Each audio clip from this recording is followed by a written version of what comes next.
네, 안녕하세요. 정태인입니다. 아까 조금 전에 김미곤 원장님 발표에서 설국열차의 맨 뒷칸에 어떻게 살다 보니까 국민연금이 35만 원밖에 안 돼서 결국 설국열차에 기초연금이 없으면 살기 어려워진 사람입니다. 오늘 제가 드릴 말씀은 유럽하고 특히 미국의 대선 과정에서 그린 뉴딜이라고 하는 게 각광을 받았고, 그래서 우리나라에서도 또 코로나 바이러스 때문에 한국판 뉴딜이라는 게 나왔고, 이제 뒤늦게 그린 뉴딜도 거기에 이제 들어가게 됐는데, 그 문제에 대한 평가입니다. 공정 뉴딜이란 말은 경기연구원에서 지어주신 말이라서 그 공정 뉴딜로 부르든 뭘로 부르든 우리나라의 경제가 해결해야 될 가장 큰 문제, 이건 정말 해결하지 않으면, 그러니까 누가 정권을 잡더라도 닥칠 수밖에 없는 그러니까 위기에 해당하는 문제, 즉 하나는 불평등 위기, 하나는 생태 위기, 그리고 하나는 안보가 있는데, 세 번째는 이 부분은 경제하고 안보가 엮여 있는 문제이기 때문에 발표는 아주 간단하게 하고 그리고 질문이나 논평에 나오면 더 언급하도록 하겠습니다. 한국판 뉴딜은 문재인 정부의 정책, 집권하고 3개월 만 7월 7일 날 나온 정책이고, 저는 이때 칼럼에 만세라고 썼습니다. 소득 주도 성장이라고 하는 것이 가장 중요한 정책으로 나타났고, 그리고 혁신 성장, 그리고 공정 경제, 이건 아마도 김상조 당시 공정거래위원장이 잘할 거라고 믿고, 그리고 이제 네 번째 애매한 게 일자리 중심 경제였지만, 여하튼 기본적으로 패러다임을 바꾸겠다는 생각이 굉장히 강했던 거죠. 그래서 소득주도 성장 더하기 혁신 성장이었습니다만, 아시다시피 소득주도 성장은 소비를 증가시켜서 경제를 바꾸는 거니까, 하층의 소비를 증가시켜서 경제를 바꾸는 건데, 이거 시간이 걸릴 수도 있고 함정이 있었죠. 빚을 갚는다든가 아니면 임대료 10만 원 올려버리면 글로 다 가버린다라고 하는 함정이 있었기 때문에 그분에 대한 보완 정책이 필요했고, 그리고 소비기 때문에 투자에 대한 정책들이 있어야 했습니다. 그것이 문제일 거다. 그런데 이제 이건 아마 홍장표 수석의 영향일 텐데, 중소기업 성장 동력화는 굉장히 중요한 획기적인 전환이긴 하지만, 아시다시피 중소기업의 생산성을 올리는 것이 굉장히 어렵습니다. 여러 가지 이유로. 그리고 오랜 시간이 걸리기 때문에 이거가 곤경에 처할 수도 있겠다라는 문제가 있었죠. 2018년에 이미 소득주도 성장은 포기가 됩니다. 지금 제가 다 빼버렸습니다만 본문에 있습니다. 2018년 경제성장 정책 보면은. 그리고 2020년이 되면 완전히 빠져버리죠. 그래서 4대 정책 방향이 3번의 포용 기반 확충을 빼고는 전부 뭔가 투자를 하고 경제 활성화를 하고, 즉 그동안에 우리 정부의 기재부가 해왔던 일들로 완전히 바뀌어 버리게 됩니다. 그래서 이명박 박근혜 정부와 거의 차별성이 없는 겁니다. 물론 포용 성장이라는 말은 남았지만 사실은 정책상으로는 거의 차이가 없는, 혁신 소득주도 성장 특위는 남았지만 대통령은 참여하지 않는 이런 위원회가 됐기 때문에, 사실 2년차, 3년차 넘어가면서는 소득주도 성장은 없어졌다. 그래서 소득주도 성장 정책에 대해서 성공했느냐 실패했느냐 하지도 않았다가 제 답입니다. 최저임금 2번 올리고 한 게 없다. 다른 부처는 아무도 안 도와줬다라는 게 제 판단입니다. 그 다음에 이제 한국판 뉴딜이 나왔는데, 초기 한국판 뉴딜의 모델은 그냥 디지털 뉴딜입니다. 이거 보시면 전부 흔히 얘기하는, 제가 청와대에 있을 때도 4G였어요. 뭐 있잖아요. 맨날 IT, 4T, IT, BT, CT 뭐 이런 것들이 있는데, 4T, 4T, 6T 뭐 이렇게만 왔다 갔다 하다가 그게 이제 4차 혁명하고 연결되면서 AI라든가 뭐 이런 것들이 연결된 것들이 있었는데, 그게 그대로 사실은 한국판 뉴딜의 핵심 내용으로 되어 있습니다. 비대면이라는 게 뭐 아까 나왔던 플랫폼 경제를 얘기를 하는 거죠. 그리고 SOC를 IT화 한다라는 게 조금 있었다고 볼 수 있습니다. 근데 이제 시민사회라든가 국제적으로 바글바글 하니까 7월이 되면 그린 뉴딜에 들어갑니다. 오른쪽에 그린 뉴딜이 붙었죠. 실제로 그린 뉴딜은 IT로 하는 거 맞습니다. 왜냐하면 거기에 빅데이터하고 AI가 들어갈 수밖에 없고, 그러니까 센서하고 반도체가 하는 거기 때문에 IT 뉴딜은 맞는데, 여태까지 내용으로 보면 그린 뉴딜의 내용이 없어요. 그린 뉴딜의 핵심은 2050년 넷제로 선언을 하는 겁니다. 그리고 2030년까지 2010년 대비 45% 내지 50% 탄소 배출 감축인데, 이걸 선언을 안 하다가 10월에 했어요. 작년 10월에. 근데 지금까지 그거에 대한 정책이 없어요. 심지어 환경부 장관이 원래는 노동부 쪽으로는 좋은 분이었는데 환경부 장관이 되신 분이 그거 어떻게 달성할지 난 모르겠다라고 환경부 장관이 지금 얘기할 정도니까 사실은 내용이 없다. 그러니까 그린 뉴딜 내용은 없고 지금 발표하는 건 사실은 여전히 이른바 4차 혁명 쪽의 IT입니다. 그런데 그린 뉴딜하고 디지털 뉴딜은 굉장히 연결되어 있는 겁니다. 예를 들어 스마트 그리드도 그렇고 좀 이따 말씀드리겠습니다만 수소차는 맞는 얘기예요. 근데 수소는 어떻게 만드느냐? 수소를 전기로 만들면 그거는 2번 발전을 해야 되기, 2번 전기를 쓰기 때문에 도움이 안 되는 거죠. 근데 수소를 어떻게 만드느냐에 대해서는 없다라는 거죠. 또는 반도체가 많이 들어가는 건 맞아요. 근데 반도체는 전기, 물 그리고 유해 물질을 무지무지하게 많이 만들어내는 산업입니다. 그런데 그러면 이 반도체 생산을 어떻게 에너지를 덜 들이고 유해 화학 물질을 줄이느냐에 대한 얘기는 이 K 반도체 그리고 경기도가 거기 핵심인데 내용에는 제가 아직 못 봤습니다. 그런데 사실 리소그라피가 제일 문제인데 나노 리소그라피라든가 이런 것들이 있는데 그건 물론 신기술이죠. 사실은 국가는 기업이 하기 어려운 기초 연구에 총력을 기울여서 그게 기업 쪽으로 가게 해야 되는데 그런 어떤 그러니까 수소 생산이라든가 반도체 설계에 대한 국가의 역할 이런 것들에 대한 인식은 없다. 이게 지금 그린 뉴딜인데 보면 다 돈을 보시면 38.7조인데 공공시설 제로, 공공시설에 관한 거라든가 아니면은 그러니까 스마트 그리드 2.0이고 나머지는 전기차, 수소차, 그린 모빌리티가 15.1조입니다. 그러니까 내용을 보면 사실은 그린 뉴딜하고 관계가 없어요.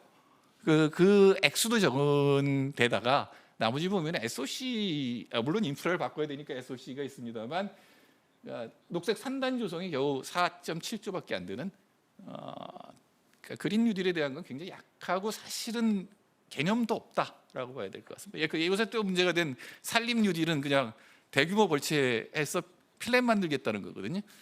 그러니까 목재 화력 발전을 하겠다는 얘기이기 때문에 아직도 개념도 안 잡혀 있다라고 보입니다. 더 문제는 선언을 했어요. 대통령이 10월 달에 드디어 2050년 넷제로 선언을 하고 나서 파리 협약에 제출한 것은 3.5도 아닙니다. 그러니까 박근혜 안하고 똑같아요. 탄소 배출에 대한 게. 근데 문제는 그걸 발표한 환경부 장관이나 대통령도 별로 문제가 있다고 생각을 안 하고 있다.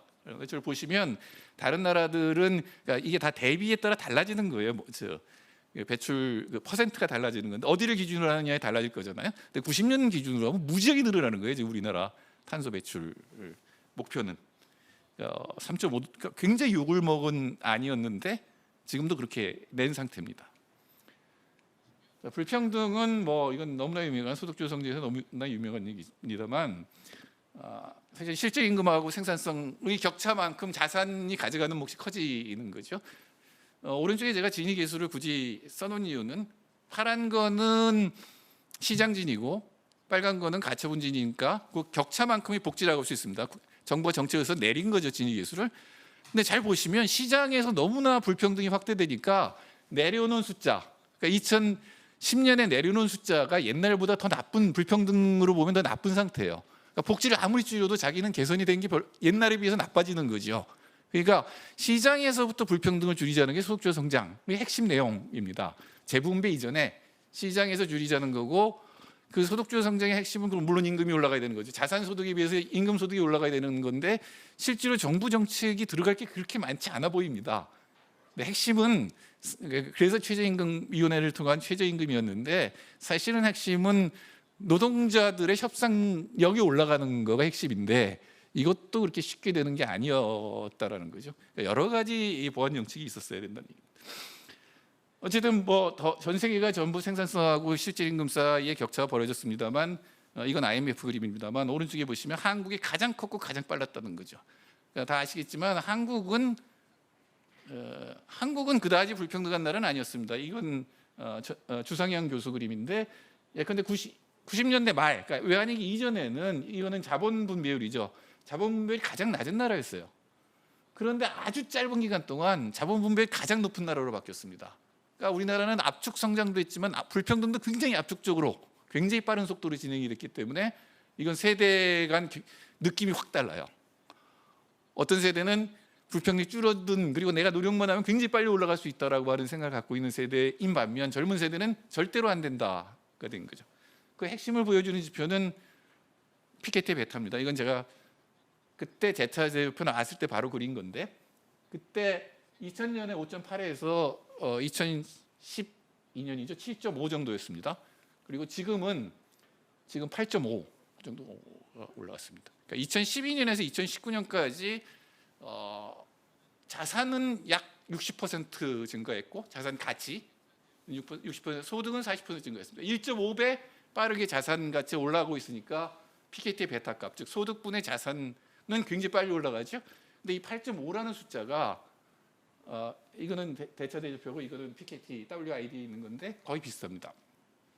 8.5라는 숫자가 자본주의 역사상 가장 높은 수치입니다. 그러니까 서구에서 가장 높았을 때 7이, 그러니까 레미지라블 막스 시대가 7 정도였어요. 그리고 일본이 부동산 거품이 있을 때가 7 정도였습니다. 근데 지금 우리가 8.5고, 이거는 다른 나라도 모두 불평등이 심화되고 있습니다만 세계에서 제일 빠르다. 그 이유는 뭐냐면 우리나라 자산에서 부동산이 차지하는 비중이 굉장히 큽니다. 다른 나라에 비해서. 그리고 그 부동산 가격이 굉장히 빨리 올라가고 있기 때문에 이거는 젊은 애들한테 이건 뭐 엄청난 이건 절망이죠. 노력해봐야 소용없는 일이 되고, 그러면 당연히 자기가 루저된 경험이 있는데 애를 낳고 내 새끼를 또 루저로 만들어? 뻔하게 루저로 만들 수밖에 없는데, 두 개, 학력하고 부동산 다 자기는 질 수밖에 없는데, 그럼 결혼도 안 하고 애도 안 낳는 일이 벌어진다. 이건 줄여야 되는데, 이건 그러니까 소득주도 성장이라고 하는 거는 피케티 베타에서 소득분의 자산에서 근로소득 부분을 늘리는 거고, 또 근로소득 부분의 격차를 줄이는 거죠. 종부세라고 하는 건 자산의 증가를 막거나 또는 줄이는 겁니다. 사실은 종부세하고 소득주도 성장은 같이 늘어났어야 되는데, 아시다시피 우리나라 민주당은 종부세에 대해서 알레르기를 갖고 있어요. 그러니까 지금도 재산세 인하하는 쪽으로, 지니까 또 오히려 인하하는 쪽으로 간 걸 보면 이건 절망적입니다.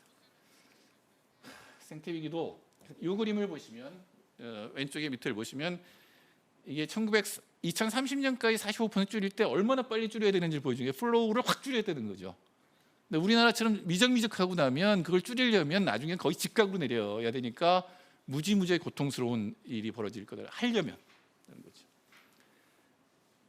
문제는 뭐냐면 고용이나 이쪽을 줄이지 않고 탄소를 줄이려면 성장하고 배출을 탈동조화해야 되는데, 이게 가능했던 때가 있었다는 거죠. 바로 석유 위기 때.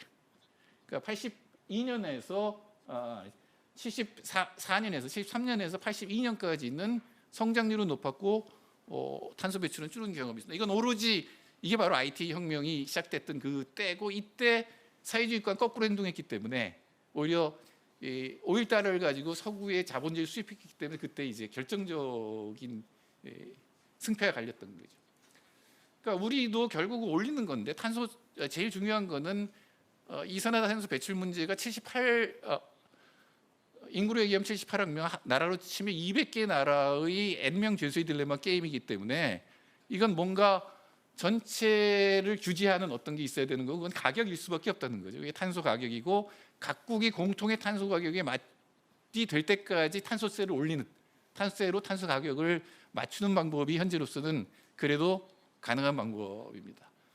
그래서 사실 이건 이도시인데, 2017년에 스턴과 스틸리츠가 그동안의 연구를 모두 모아서 한 거에 따르면 2030년까지 50달러 1톤당, 탄소 1톤당 50달러, 그리고 2030년까지 75달러, 2050년까지 125달러로 올려야 된다는 게 우리나라를 검토해서 나온 게 아니라 세계적인 그런 통계에서 나온 겁니다. 그러면 얼마나 올리느냐?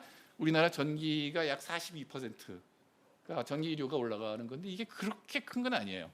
2030년 75달러가 전기료 42% 올라가는 거니까 한 달에 약 3% 정도씩, 1년에 한 3%씩 올리는 거고, 사실 효율성이 높아지면 덜 올려도 되는 거겠죠. 전 세계가 똑같은 탄소 가격이 제일 좋지만 안 되면 한중일만이라도 탄소 동맹을 만들고 이미 유럽에서 시작하고 있습니다만 탄소 관세 같은 얘기가 지금 나오고 있죠.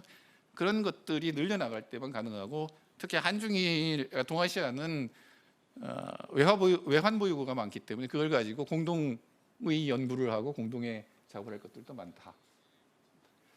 배출권 거래 제도는 수량 제한입니다만 가격이 너무 왔다 갔다 하는 문제가 있습니다. 다만 탄소세는 가격 통제고 가격 규제고 배출권 거래제는 수량 규제이기 때문에 결합하는 방법이 있을 것 같기는 해요.